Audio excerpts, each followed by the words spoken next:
That was just full of stuff.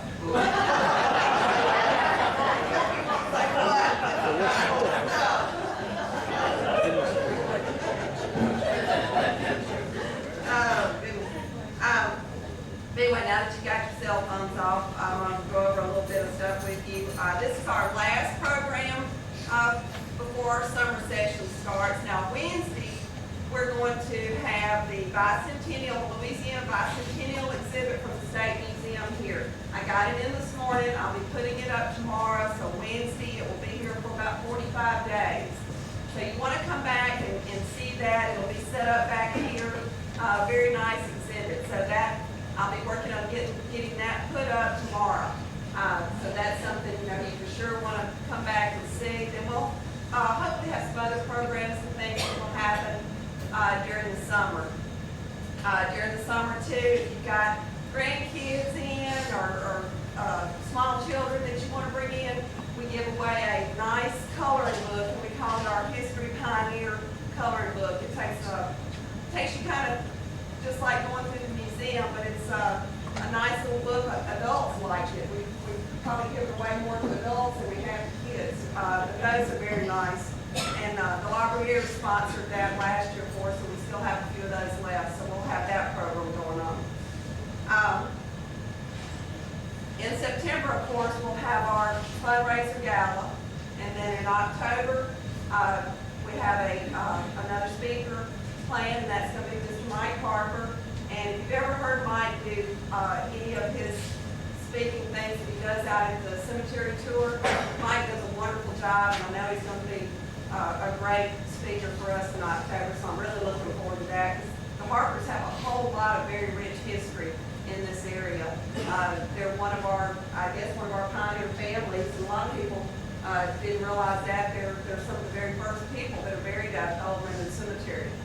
So I know Mike's going to touch on a lot of that in October. You didn't know you were speaking, right? Your neighbor told you? Okay, listen. Okay, but Mike always does a good presentation.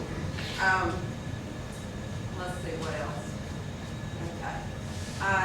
I know some of you have probably seen our spots on TV. We're running those all year, commercials.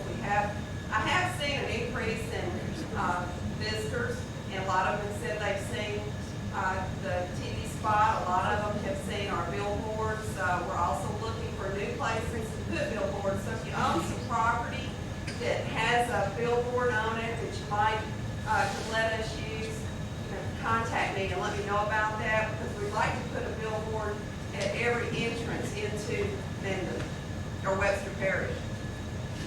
If you do Facebook, we're on Facebook, so join us there. We have a page and a group on Facebook, and that's a fast way to find out what's going on at the museum. Cora will be on Facebook next week. She won't, but I think she will. Y'all all got a pamphlet that I put in the chair. I really want y'all to take that and look at it if you haven't already. Please take that home. You're going to get one in the mail probably too, along with the letter, but I'm going to go over tonight what that letter is going to talk about.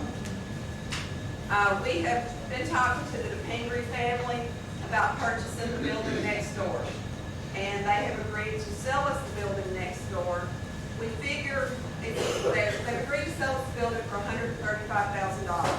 We figure we're going to need roughly about $200,000 to do what needs to be done on the inside, the roof, the air conditioning, that type thing. But you can see, and I know a lot of you come to these every month when we have them, we just don't have room for the kind of events that we like to do. And over there, that's going to give us twice as much room. It's going to give us another bathroom, which we only have one now, so that's going to give us another bathroom. It's going to give us a storage building, a parking lot, and we'll gain twice as much space. What we're probably going to do is knock a hole right here, and so there'll be a doorway back in this area that will get us back into that building. Now, I know a lot of you remember when it was major office supply and there was a door up front. Well, that's where our log cabin is. and I don't think we can cut a hole through the log cabin. I don't know if that would work very well, so we're going to try to cut a hole back through here to get into that building. It will give us a lot more exhibit space.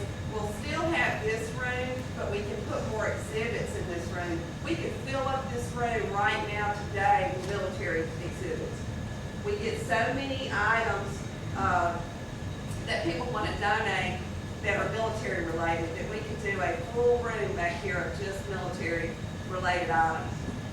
So that's kind of our goal on that. Like I said, you're going to get a letter, you're going to get this letter. Right now we're sitting on, I think, $31,000, which is a good start. That's a real good start. And that's just from a few people.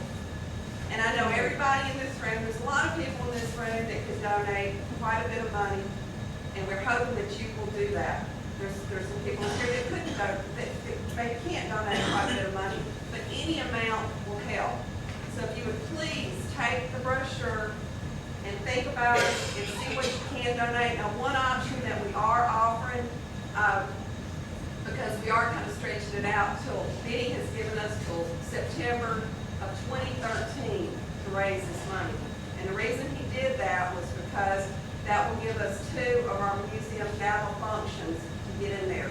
Now, our last year we raised about $35,000. The year before we raised about the same amount.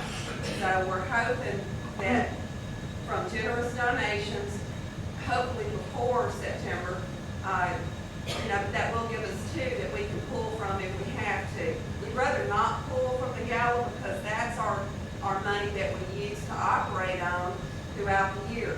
We're setting up 2 separate accounts. The account for the building fund and then our general working fund that we use now. So we do have 2 accounts. The other option that we're going to offer people for some reason, because I know a lot of you probably given money to different things in the past and that never happened, and you think back and you say, well, I gave X amount of dollars to that and they never did anything with it. For some reason, if we don't get this building, if it falls through or we see that it's just too much for us to take on, if we get in there and there's too many issues with the building or codes or things like that, we know who's given all the money. You got the option, and we'll send you a letter. You will have the option to take your money back. So you have, if you don't want to roll your money that you donated for the building fund into our general fund, you have the option of getting your money back. So don't feel like, gosh, I gave all that money and then they never did anything with it. You will have that option. And we are keeping very good records of who's giving money. We're not doing pledges. And Dad at first wanted to do pledges, and I said, no, I don't want to do pledges. If you got it, go ahead and give it. Because nobody knows what tomorrow holds. And I don't want to, in a year, have all these pledges, and then some of the big people that pledge maybe aren't with us any longer. So think about it. Like I said, you'll be getting this in the mail. You still may get knocks on the door from me, but I knew I'd have a captive audience tonight, so I really wanted to hammer it on in. Am I doing a good job, Richard? Am I hammering? But Thad has told me that I'm going to be the main fundraiser. He's kind of stepped back because he's done it, with the museum for quite a while, so he feels like he's done his part of it. I've not been with the organization as long as a lot of people like Marcus has been there. I think probably since the 70s, having Marcus, and it's people like Marcus, Lou Snook and Terry back there, Richard Campbell, Carlton, I'm probably not even seeing everybody, that have been with us for a long time. Those people have given Richard Carey, John Higgins, helped us just, like Thad said, we didn't even know we had history until John came around and started writing about it. Minden is full of history. I get calls all the time from California, had a call the other day from Seattle, people looking for gravestones. I have to go out to the cemetery a lot and try to find gravestones and take pictures, and they're finding all this information out because of our websites. If we have one of these events, I got a call from Holland the other day, and this guy's working on a book, and he's actually doing a book on the market garden event that happened, and of course the L Scouts were involved in all that, and he's trying to get all that history, and that's over in Holland. So people worldwide know about our museum. So it's very important that y'all help us if you can, and just feel good about helping us. So I now want to introduce the introducer.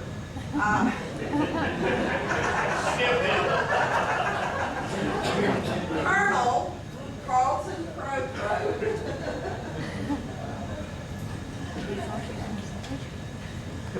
Thank you, Kelly.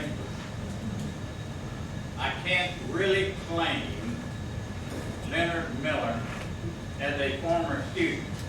My first year at Minden High School was 58-59. It was his senior year.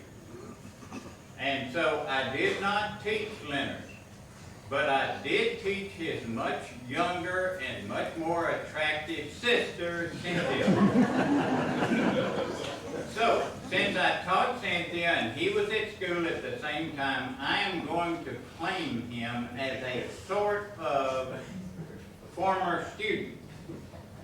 And the reason I'm doing this, it's all leading up to one point. He is the only former student who outranks me.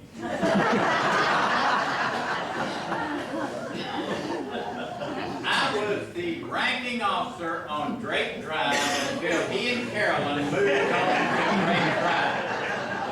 I outranked Carl Thompson across the street, and Leonard comes along and he outranks me. I am truly proud to introduce one of Minden's true warriors and patriots, Brigadier General Leonard D. Miller.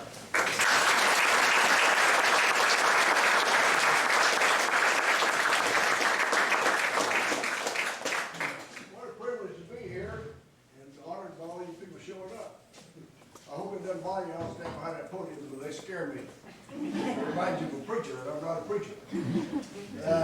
I'm just an old soldier, and I don't like to say I'm retired because I'm not. You know, a guy stays there long enough to retire, he just goes from the active roles to inactive roles. I already told Martha Belton she got to be careful all these questions she wants to ask me because I don't want to be recalled active duty to be court-martialed. Because I have a tendency to stay away from political correctness and all that kind of stuff.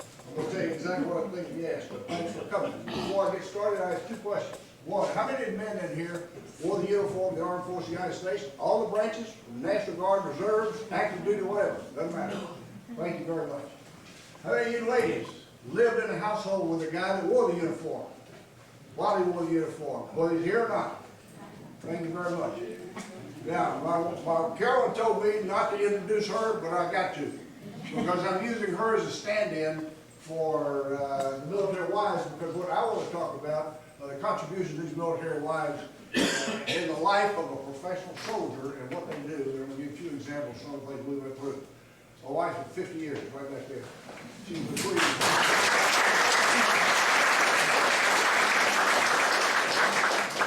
She was with me the whole time. I convinced her to marry me before I graduated college.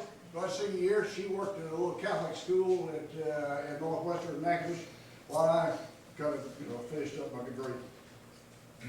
There are some things I'm not going to talk about to start with, but I left time at the end for question and answers. Because Martha Belton assured me she's got questions. I'm not going to talk about Vietnam, the war, terror, or national security business, what we got. I will if you want me to, and if you got questions at the end of it, we'll have time to do that. I just read recently some rules. I didn't know these rules existed. Somebody sent them to me. The rules of the Marine Corps.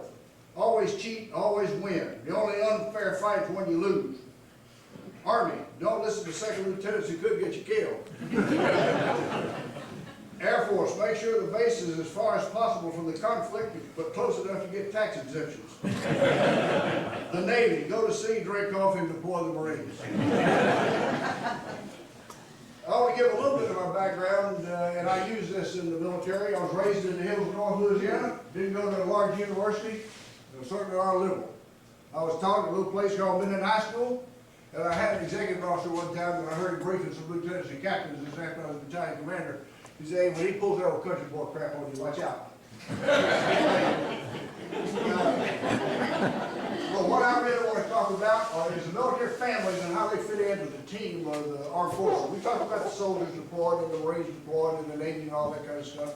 And it's fun to talk about those kind of things. But I don't think there's a man in here that wore the uniform that will disagree with me. The heroes are the women. They're the ones that do the things that have to be done regarding the family. Since leaving active duty, I've had the opportunity to read a lot. I don't read novels. I read current events like Dick Cheney's book In My Time and stuff like that. George Bush's decision points, because that kind of stuff interests me. I played at the level of the national defense policy makers and that kind of stuff. And in reading that, I come across several quotes that kind of stick in my mind. One is Winston Churchill, who says the greatest argument against democracy is about a 5-minute conversation with the average voter. Rondell Hart wrote in 1945, he said, "We have over 2,000 years of experience to tell us that there's only one thing more difficult than getting an old idea out of the military mind, and that's getting a new idea in." General Bradley, and I tried to live by this for a long time. Good Dr. Fieldgood nailed me at the Lions Club, and I didn't do it for a long time with him, but then I got counseled. I was supposed to do something like that. But General Bradley says the greatest service a retired young officer can perform is to turn his tongue when he turns his uniform and to mothball his opinions. And I like Ronald Reagan's simplicity, national policy, and stuff like that. You know, he said, "What is the objective?" He said, "My objective is very simple. We win, they lose." A good one, Chaplain Hale, who used to be the chaplain in the Senate back in the early 1900s, I think, maybe late 1800s. The newspaper guy got a hold of him one time and looked at him and said, "Chaplain, do you pray for the senators?" He said, "No, I look at the senators and pray for the country." Eleanor Roosevelt said this about the Marines. She said, "Of all the Marines I see all around the world, they have the cleanest bodies, the filthiest minds, the greatest morale, and the lowest morals of anybody in the God bless the United States Marine Corps." Background. I always said to Carolyn, I'm 50 years old, you could give me some statistics here and you could draw your own conclusion. I can talk about it a little bit in terms of what it needs for national defense. I graduated, as Mr. Provost already said, Colonel Provost. I graduated from Minden High School in 1959. My time frame is from 1953 to 1961. Minden High School, in accordance with the Iowa test on educational progress, standardized testing, stood in the top 1% of the nation in English, the top 2% in science, the top 3% in mathematics. If there are questions, you know it, you can look it up. The top 5% in social studies. What in the world happened to this?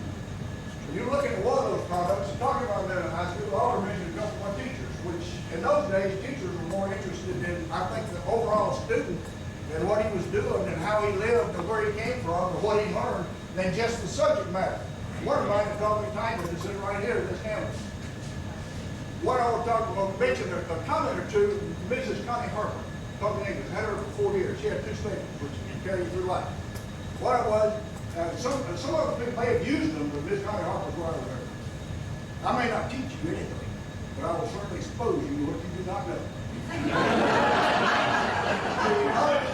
The other one she had was, education is not knowing everything, it's knowing where and how to find it. Now, Mr. Joe Oliver taught me algebra in high school, the freshman algebra. He had what he carried through life. Ironically, our preacher preached a sermon like not long ago, so I know the rules. That would happen to me about athletics, but class of life itself. Our bill was drawn out one day. You can't do mathematics unless you know the rules. We had to memorize those rules. Students don't memorize anymore. Take the calculator away from them, they can't solve the problem. But I don't know what happened to our high school system. I got some interest in that because of its impact on national security. We'll talk about that in the question and answer room. Carolyn did graduate from Northwestern. She has a degree in primary education. I have a degree in, I don't remember, I had 2 majors, electronics and mathematics. I think it was kind of industrial technology or something. And I need to straighten out one thing right here. There's some folks that think that I intended to go in the Army and he always wanted to be a soldier. Man, that's the first thing. One, I never intended to go in the Army. 2, I certainly didn't intend to be a soldier. during those days, we had this thing called the draft. The rule, the Eisenhower rule, every able-bodied American male will serve his country at least 2 years on active duty, 2 years in the active reserves, and 2 years in the inactive reserves. And I think it was back in there somewhere standby. Still do it. And we still ought to do that, but we don't anymore. We had a better world, we had a better United States where we did that. Because whether you accept it or not, or anybody accepts it, I can tell you the greatest teachers in the world in terms of commitment and getting things done are sergeants. You might disagree with that, and then where I've been. Because I listen to them. They know what they're talking about. So I went into ROTC and I found out we got 2 officer corps. We had a reserve corps, which we call Christmas Hill. And we had the regular Army guys, which we call lifers. The difference between the two was a reserve officer went on active duty for 2 years and then he was automatically discharged and went into the active reserves. And at the end of his 2 years, he became inactive reserve. And then he had, I think, I don't know what standby, I forgot, it's too long ago. So I found that makes a lot of sense to me because the regular Army guy served 3 years, he's done. Not in reserve time, he's good. The difference between it is that the reserve officer is automatically discharged, the regular Army officer had to submit his resignation. I tried to remind me of Army twice. The first time I was in Germany, at the end of our first 3 years, I submitted my resignation. I was a battery commander in Germany, and I took a detail of why I tried to resign. I didn't see a whole lot of sense in all this kind of stuff, but I agreed with German stuff. So I resigned. The very next morning, my name appeared on the waiting wall at the battalion headquarters. We do have waiting wall, and also out the Army. It's where they have post orders and promotion boards and stuff like that. So you go to the waiting wall, and you can hear the waiting wall guy, this thing's loaded. They got one, even have one in the Pentagon. The very next day, I got orders to Vietnam. So I went in to see the battalion commander, or went to the council session with him, and I said, you guys well withdraw the resignation, no point wasting your time letting everybody else, because I'm not trying to get out of Vietnam, I'm trying to get out of the Army. He said, understand. That's not what happened today, and so we got orders to Vietnam, I went to Vietnam in '67, left Carolyn here in town for 1 summer. I went to Vietnam, I got up there, and I said, they ain't different. I still thought we was doing non-stop. But in the Army, so I submitted a resignation. At least at the time, the brigade commander, or the group commander, called it Dorcheat, called me in and he said, you've served your nation for years, you've even given us a year in Vietnam, so I'll recommend approval. They got to the Department of Army. I got this letter. The President of the United States has authorized us to extend you for 18 months. You're going to Fort Benning, Georgia. So, Carolyn, pack up and go to Fort Benning, Georgia. We'll go to 1 summer. At the end of that 18 months, I got a call.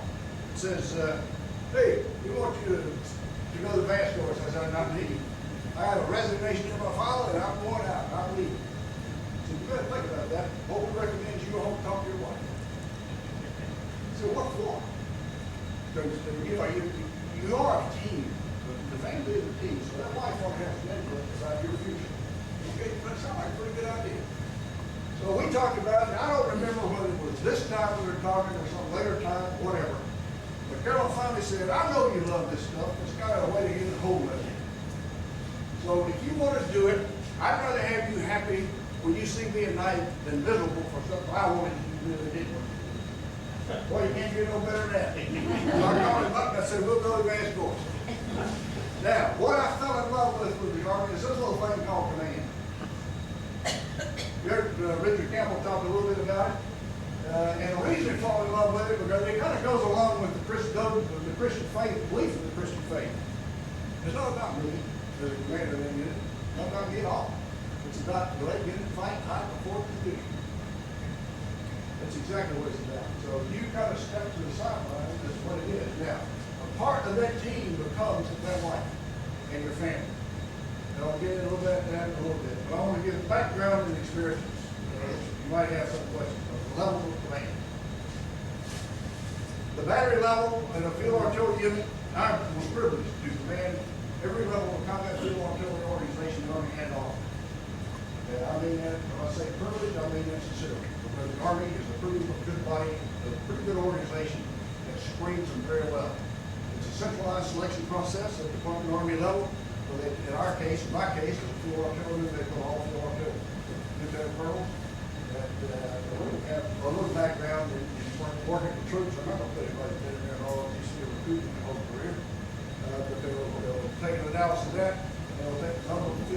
battalions coming available in the fiscal year, and they will listen to the fire guys. So you come out on command list. Same way the selection process for the brigade level command. But the battery level is normally commanded by captain. I took over my first battery as a lieutenant. You heard Dr. Campbell talk about the accuracy of the 175 to be a little questionable there. Now I'll tell you about a 175, just one statement. When you can take a 147-pound projectile, but the minimum safe distance is 1,000 meters, and you put it 22 miles in the air and 22 miles along the ground, and you only miss the target about 400 meters, that's pretty good.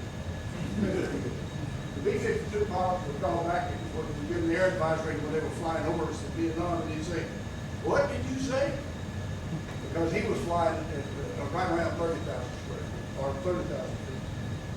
Now, the battalion level I was privileged to ram was a 105 millimeter battalion, Fort Worth, Washington. Vietnam was a 175 8-inch, two 175 millimeter howitzers and one 2 8-inch howitzer. The battalion was in Fort Worth, Washington. It consists of 18 howitzers, towed howitzers, 105 millimeter. And I got to command that battalion about 18 months. And then the brigade level was the division artillery at Fort Polk, Louisiana. They had 3 field artillery battalions, active duty, and 1 National Guard, which is Washington's artillery. That's the nickname for it. It's actually the 1st and 141st Louisiana National Guard. The troops, they're a National Guard unit, but they're very good troops, were very good troops. Then at the next level, Brigadier General level, I was privileged to command the 4 artillery in Europe, 5th Corps artillery. We had 2 corps over there at the time. One was the 7th Corps and the 5th Corps.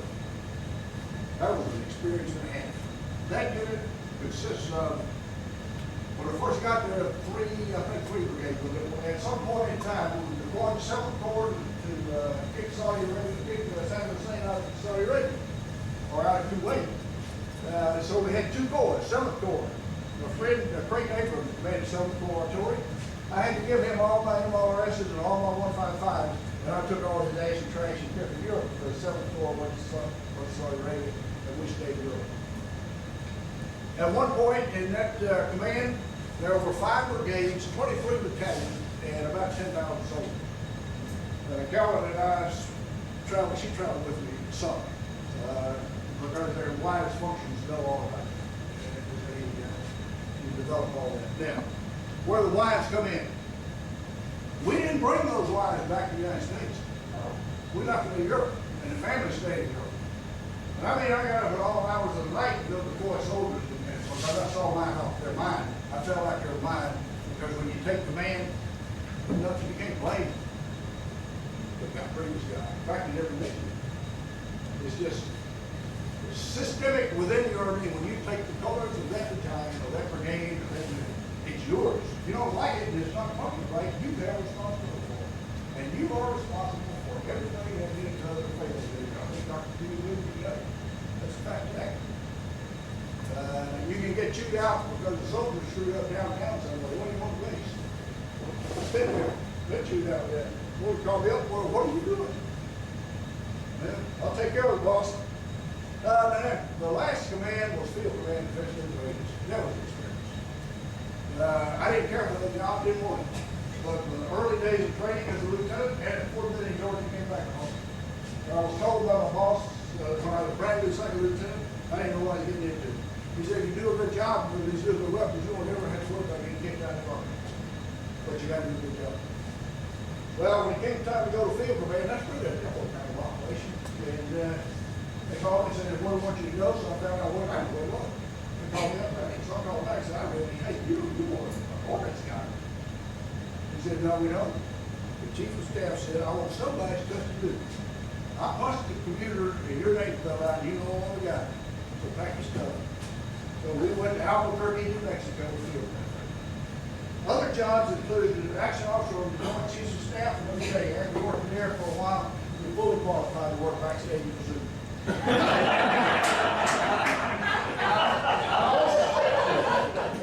I also served 3 tours with our wonderful United States Congress. I am labeled recently as the United States Bullet Girl, because I don't understand what they're doing in a lot of cases. When I did work, I was a branch chief in that organization. I was a division chief, and I went back as a deputy as a brigadier. Learned a lot. Learned a lot the first year. After that, it was good more because you learn how the pine works. And I remember civics in high school. Well, they don't work the way you learn in civics. I can assure you. Locations we've been. Spent 2 tours in Germany, 64 to 67, and again 98 to 92.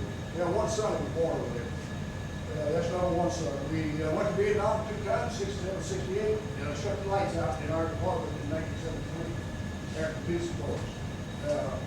Mark Belton wanted to talk about Vietnam, what I would do. 2 tours at Fort Poe, 3 in the Pentagon, other locations we lived, Fort Lewis, Fort Leavenworth, Fort Benning, Fort Hood, Texas, Albuquerque, New Mexico, Fort Bragg. Well, we didn't live in Fort Bragg, I spent some time there, learning how to be an advisor to Vietnamese. In Fort Knox, Kentucky, where I learned a little bit about maintenance. Here's one of those wives that become very important, and they hold the family together. Anybody disagrees with that? It kind of reminds you, we heard a missionary talk not long ago, and his wife, some of the things they put up with, and they're not there. The children are there. The missionaries in Africa. Kind of the same thing. The only difference is the soldiers shoot back. The missionaries don't. They got a different mission. But during that 29-year career, we moved an average of 18, 19 months. Now, after the Vietnam War, the Army does care about its people. Sometimes it kind of does in weird ways, but they do care about the people. They tried to stabilize people for a while after that. So if you came out on a promotion list and you were on installation leading commander, that's where you commanded, which we thought was very good. And then went to Washington, D.C., where we got 4 years. So there's 9 years right there. If you take out those 9 years and the company moves and the 2 moves that goes along with them, Carolyn moved our family every 15 months or so. Let me tell you how a move works. The move worked usually, generally, always, except for one time over that whole career. You come in and you're late. The soldier's late. They want to know where you've been for a month. Because the guy that preceded you's already gone. A few occasions, one time it didn't work that way. My boss called me in and he said, you go home and you help Carolyn unpack because I know who's doing all the work around your house. Because we're all the same, we're all doing the same. But how it works is, the wife does the unpacking during the day, the old man brings the boxes in at night, she unpacks, he drags them back out to the curb at night. If he gets home that night, if he's not too busy. Moves. Our number 2, Mark, moved 3 times in his 4-year high school career. The first time he moved about a February time frame in 1986. The second time was, we did finish up the year in Virginia in 87, in June of 87. And the only reason we did that is because the boss asked me to come back to Fort Polk to be his chief of staff, and I was delighted to do it. He didn't do anything, got the Pentagon. Asked me to come back, and I said, you know, Mark is still in school. He said, don't worry about Mark, come when you can. When Mark gets out of school, you come. So we went back to Fort Polk. After that, in 1988, we moved again. I had orders to go back to Washington, D.C. I was going to be the deputy and legislative liaison.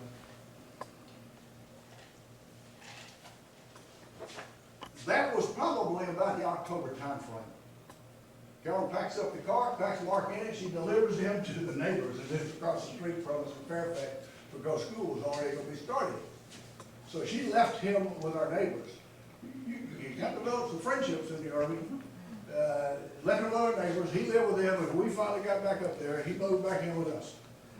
Now, we had some difficulties in 1992, I'm sorry. Our first grandchild was born, and he was about to go home, and Carolyn was spending some time going back and forth there. But what happened was, we had this LSU dog, a part pit bulldog. He wasn't full pit bulldog, but he looked like one.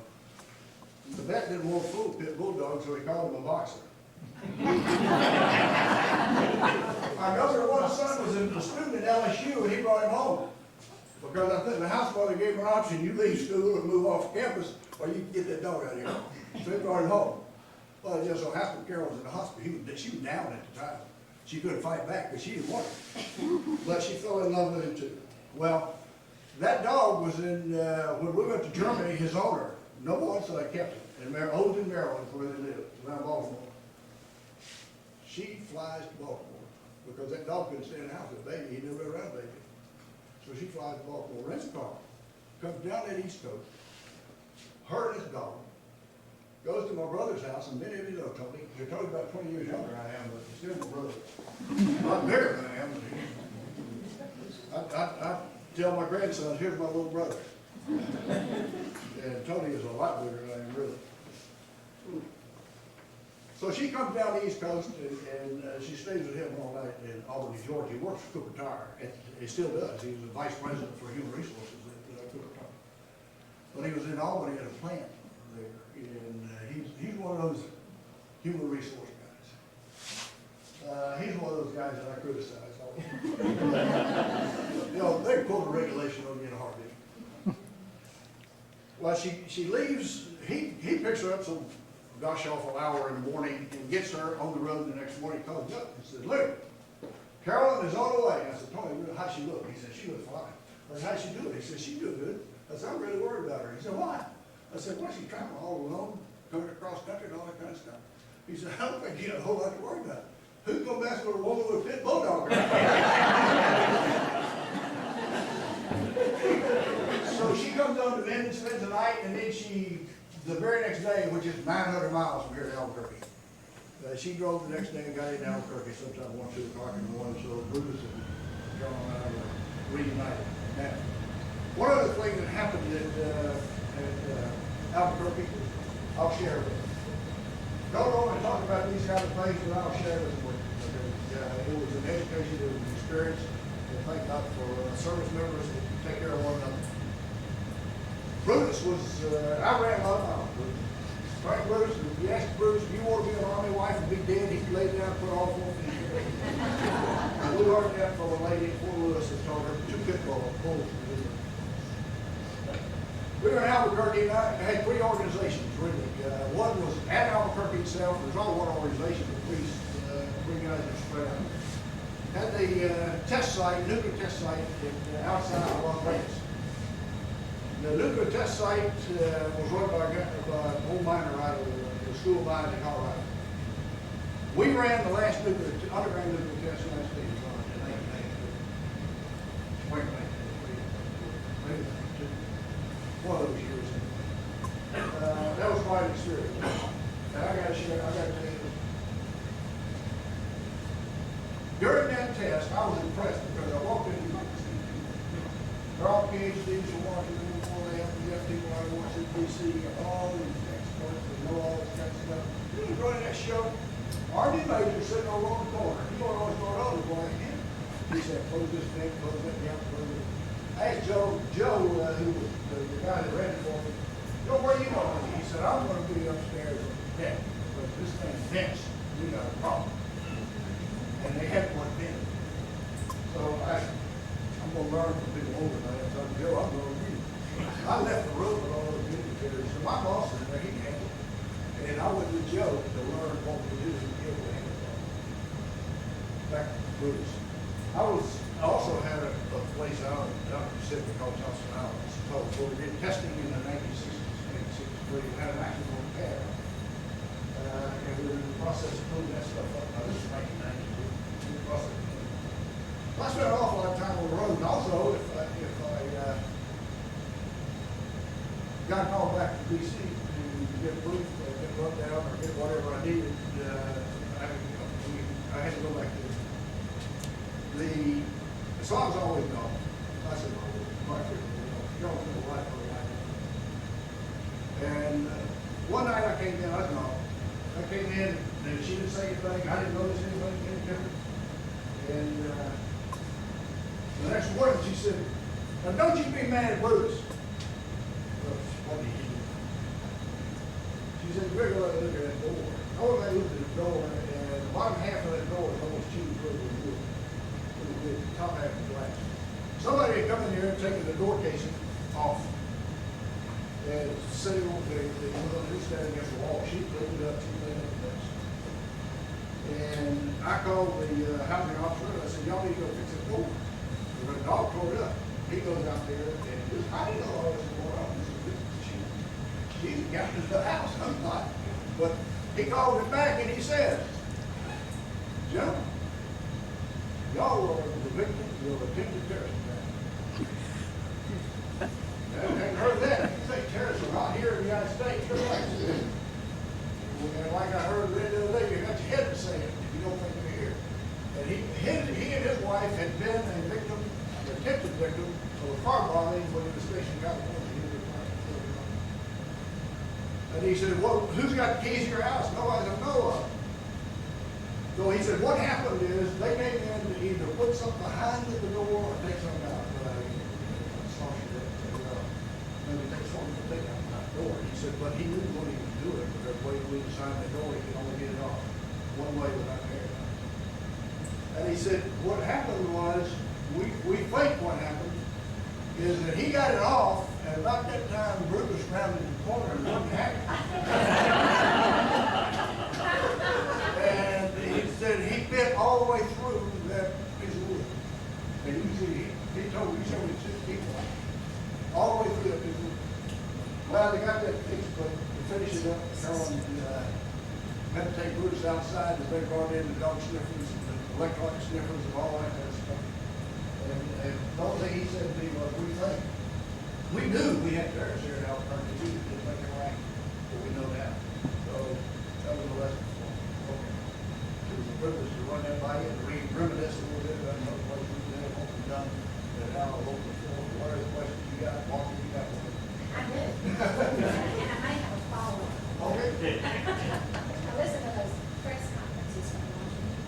My question is about Vietnam and the lack of a victory there. We have, been told or led to believe through the years that the lack of a victory was not our military. But it was that they were not allowed to go there. So can you elaborate on that a little bit? I think that's probably one way to put it. When the peace accords were signed in 1973, I told you, I turned the lights out by the record. Because Boston doesn't go home. Nobody had written the history of our organization. So can't get it. And he said, you can go home when you write it. And everybody was gone, except him and me. Back to Minden Harbor's comment, education, not knowing everything, well, where how to find it. I went downtown Saigon, and I talked to a lot of people who were still there, because all the documents had been shipped back. All the documents shipped back. And but after the peace accord signed, I think his name was Colonel who was the North Vietnamese guy, and we had Harry Summers, Colonel Harry Summers, who used to be a instructor at the Army War College out there. Harry Summers was a fine man, very smart. And he was assigned the task to go work out the withdrawal of the American forces from South Vietnam. And Harry Summers turned to Colonel and said, y'all never defeated us on the battlefield. And Colonel said, you're right. Y'all won every battle. But that's also irrelevant. And I've read an awful lot about that, from the level of being, whether we should be there or should be there, and all that kind of stuff. So, anybody can talk about that, come your own opinion, draw your own conclusion. Fact is, the policy of the United States at the time was containment. And we thought Southeast Asia was a domino, and one country fell, they were all falling. The domino theory. It was called the domino. One writer comes along and says that the beginning of the downfall of the Soviet Union started in Vietnam. And the reason it started in Vietnam is the North Vietnamese, not the North Vietnamese, well, it was North Vietnamese, but Russia and China supported North Vietnam. But North Vietnam never won a battle in the South. General Giap, who was the head of the North Vietnamese Army and also controlled the Viet Cong, was directed in early 1967 to take on the American Army in South Vietnam. Now, the guys that he was taking on really were the platoon leaders like Dr. Field did, those infantry platoon leaders, those young guys out in the boondocks with leeches running all over and everything else. They were the real guys that carried the brunt of that war. But General Giap says, that's suicide, I do that. So he developed, and it took him, my numbers might be a little bit off, 7 to 9 months maybe, every year to plan the tent offenses in 1968. But they infiltrated all those people because he said that suicide faced America. Now, the tent offense of 68, he lost also. He's also since said there were a couple of times that there were North Vietnam seriously considered. Tent offense of 68 and the bombing of Hanoi in December 1972. But through our politics, it wasn't ever known at the national level, whoever makes that decision and all that kind of stuff.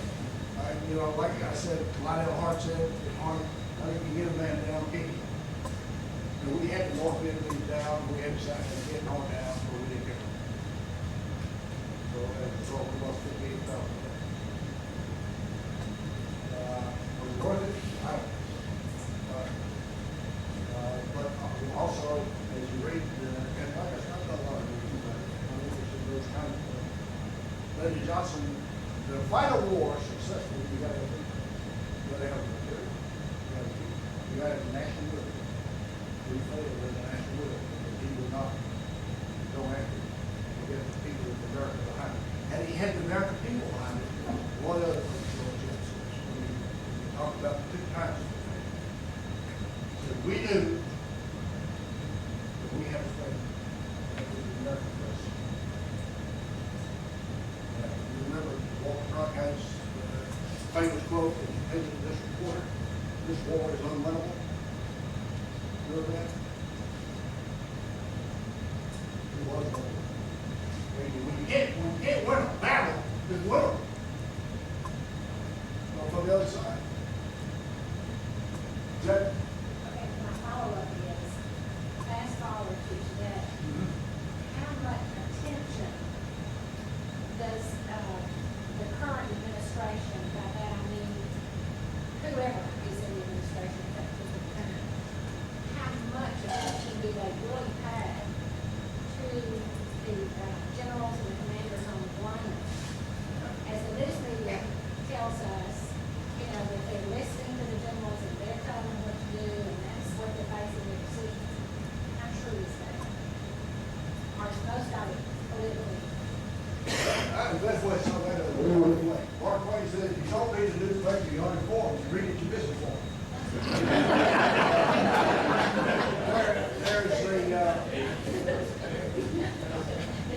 They will take the input. Let's put it that way. They will take the input. One book that will lay some of it out. I think. Well, there are several books. I'm not going to recommend books, but there are several books which lays out the history of who made those decisions and who did what and all that kind of stuff. You can provide input of it, whether it's used or not, I don't know. That it depends. Who the administration. Because I can assure you, since the last clear, the other thing you got to have in order to win is, one, you got to have clarity of instruction.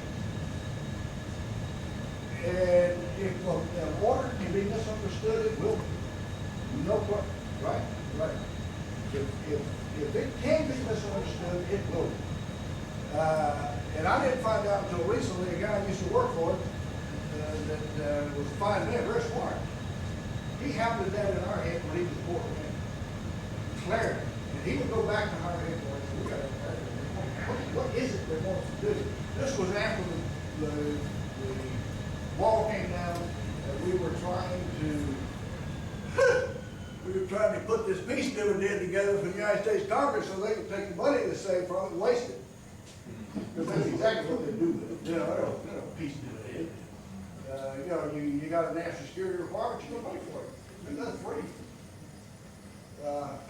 But they will take the input, and then when it goes to the Joint Staff, they'll play around with it.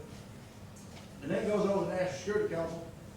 And when you get the Secretary of Defense, the National Security Council, and I learned all this on the Joint Staff, the National Security Council, the Secretary of Defense, and the Secretary of State will get their input.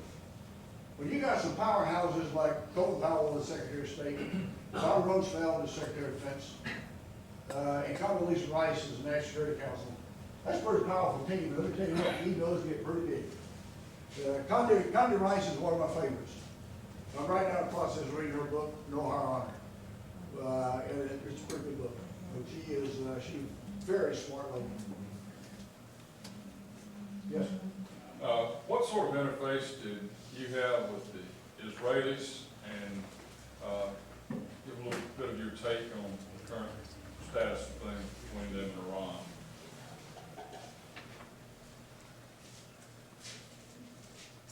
Best thing being recorded, didn't it?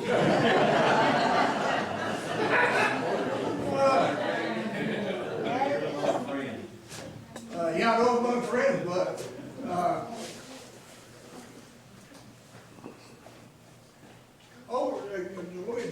over 2,500 years ago, this guy wrote about the art of war. It's called Sun Tzu. Now, I'm not so sure Sun Tzu knew all of what he talked about, because a lot of the stuff he talks about really need to find. You never read the Old Testament from a military history perspective, and I think most people don't. But that's a fun book to read from a military history perspective. Those guys are pretty smart. You know, the Brits used that in World War I and World War II. It was used to defeat the Germans in North Africa. Yeah, your question. My opinion is that we don't come out with clarity and say, you attack Israel, you got a problem, because I'm going to attack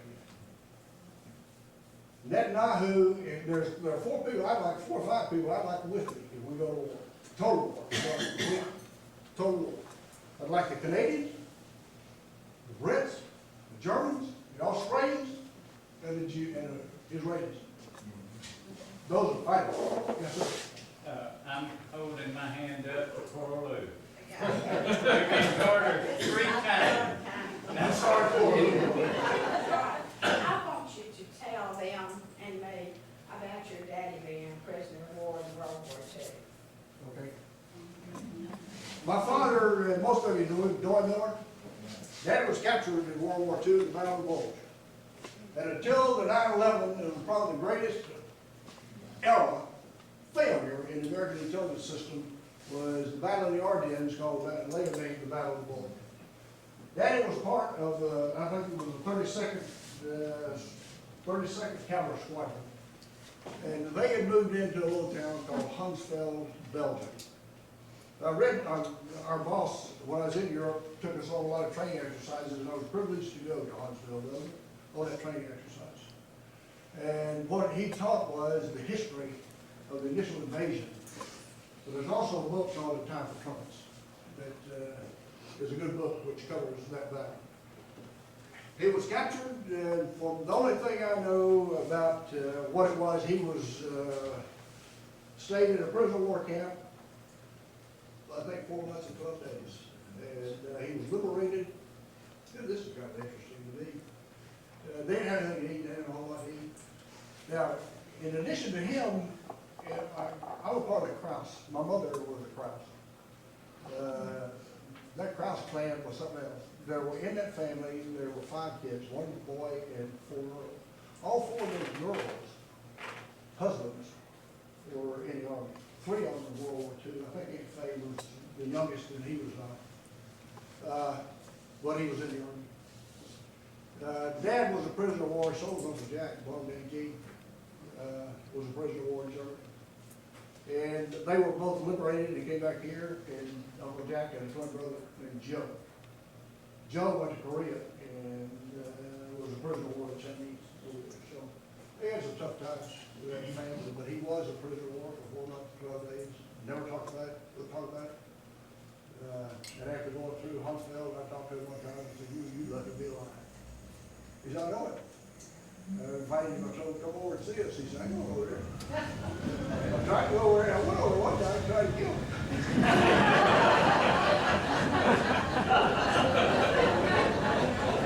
Yes, sir.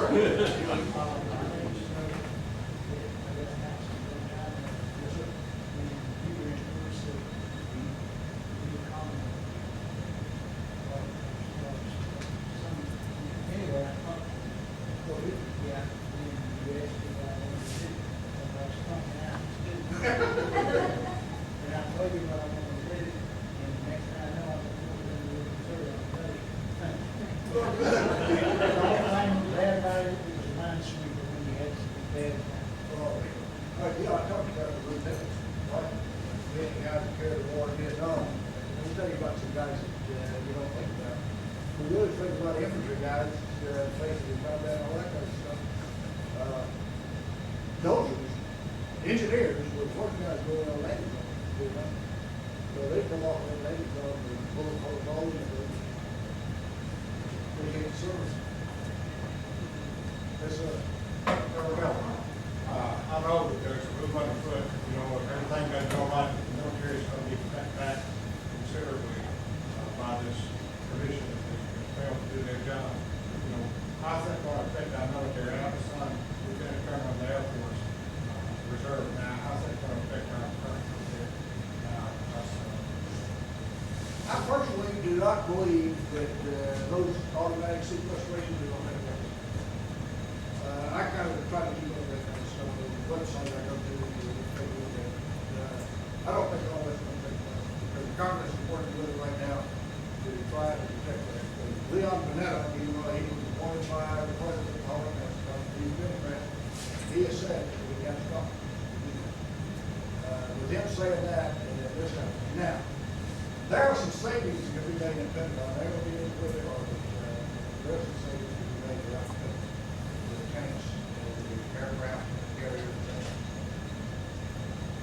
So I really don't know what's going to take place. If it does, it is going to be Pentagon. Because the place that they start coming is like that. It's people. And we want to talk about some of these young guys going over to Iraq and Afghanistan and some of the problems they're coming back with, or some of the problems they have.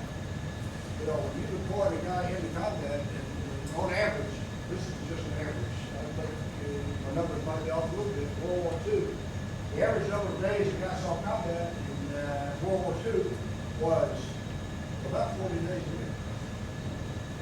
The average number of days these guys like Richard Campbell saw in Vietnam was 200 days of combat per year. And none of our winners have come forward and said to Vietnam vets, I don't see how you want to. At least we knew where the front lines were, we knew where the enemy was, we were going to kill him, we were going to come back and rest the day or two. And they said, you guys never did, you never had that opportunity to go all around, which was nice for Korea. The old Chesney, he was a funny guy. In Korea, the Choson, he goes out, he was a colonel at the time, he goes out and tells the soldiers, attack anywhere, they're all around us. I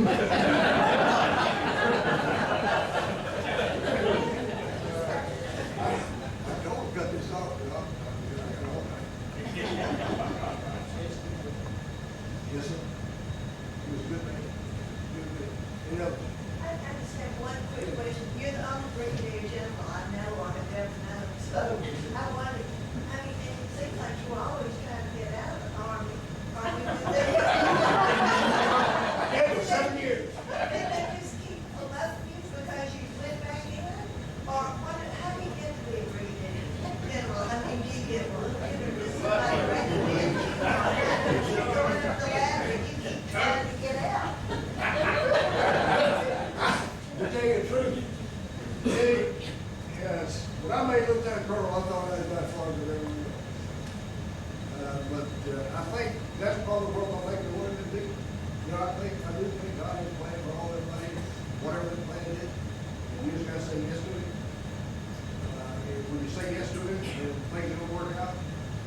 Because I did do it. Even that, I never left the Army, you wouldn't let me out. Is it a point system or something? No, it's based on an evaluation. Every officer is evaluated every time he gets a change with the boss, and minimum once a year. So by the time you have about 20 years, you got 5. And all these people evaluated, and they take over all those evaluations. And like I say, you find out not about you, it's how your unit, if you're in a command line, which I was privileged to be in a command line, I'm being in the relationship. Because you gotta care about people. And you gotta suck it up and say, I screwed that up. I flunked the biggest special. And the first thing I did was call the guys in the local school and apologize to them. You mean like George Bush's mom? No. You can't use that. But you flunk the biggest special as a tank commander, and I called the other local school. And I had said, I thanked them for a good job. We flunked. But it wasn't their fault, it was mine. Because there were a bunch of young guys that didn't have the senior leadership, non-commissioned officers, they didn't know. train them and take charge of it. It wasn't their fault. They did the best. They gave me their heart. And when a man gives you his heart, you can't ask no more than that. If you flunk, you get flunked. And take the heat and suck it up and go down. But I was very fortunate. And I don't know, you know, to come out on that, like I say, there's a lot of people thought it was Yes, ma'am. Before you start asking questions, being the dog walker down there, tell me that Bruce had the right.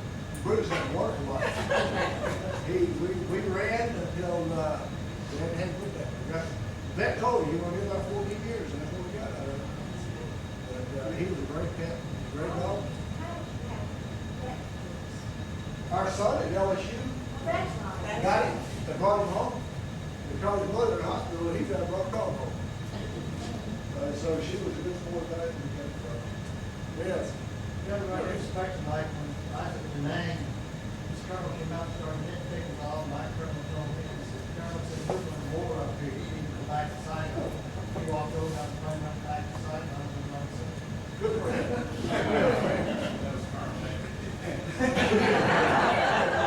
I remember, I got to Northwestern when you were a senior. Talk about the Black Knights, because I've got to believe the Black Knights have some nice influence on your military career. For those of you who know, Black Knights are the drill, the ROTC drill, when I became a senior down there, I got called in by the two tech officers, and they said, okay, your grades are fair. You've done a pretty good job in ROTC. You won't be the corps commander, you're going to be commanding a Black Knight. And I questioned that. Because I knew that. So I think the commander of Black Knights. The Black Knights had won the marching championship at the Cherry Blossom Festival in Washington, D.C.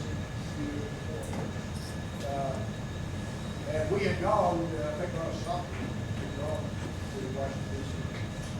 And the biggest parade we had was really Mardi Gras. After that, the funding got cut, and nobody could go to D.C. anymore. We ended up marching. But as far as an influence on these men, I kind of look at the Army today as, I keep up with it, no question about that, because I'm interested in some nation. Sort of interested in it. But I have some things that, you know, you know where we're going. My son, he would like that, it's not joking, take it. I have 45. I gave it to him. He said, Dad, no one paid 45.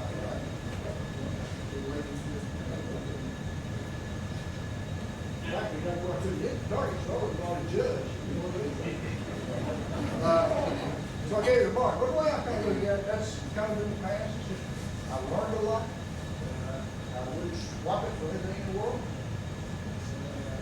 It's an education, but Do it again if you can. I would. If they call me back tomorrow, go on and have a look at it. I think I've never met a soldier with you. Any other soldier. Hey, thank you very much. I appreciate it.